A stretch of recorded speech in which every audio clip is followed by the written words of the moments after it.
Magkakaroon ng rollback sa presyo ng produktong petrolyo bukas, araw ng Martes. Mas malaki ito kumpara sa rollback noong nakaraang linggo. Ngit ni Pangulong Ferdinand R. Marcos Jr., dapat maramdaman ng mga Pilipino ang bawat sentimo na ibinababa ng presyo ng produktong petrolyo. Ang detalye sa report ni Sheila Natividad. Panibagong rollback, panibagong gaan sa bulsa ng mga motorista.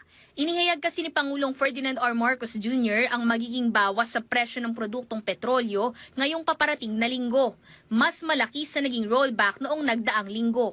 Halos 25 piso ang inaasahang bawas sa presyo ng diesel. Samantala, mahigit 3 piso naman ang tapyas sa gasolina at 2 piso sa kerosene. Mas malaki ito kaysa sa rollback nung nakaraang linggo at malinaw ang ibig sabihin nito para sa ating lahat.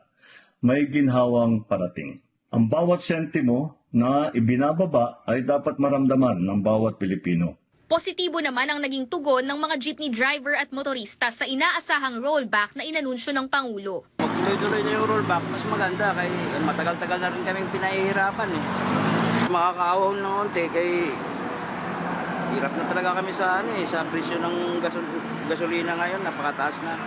Magandang balita yan kung totoo. Sana totohanin talaga nila kasi malaking bagay yan sa mga naghanap buhay. Samantala, pinalawig ng hanggang 3 buwan ang validity ng mga lisensya, student permit at car registration sa pangangasiwa ng Department of Transportation at Land Transportation Office.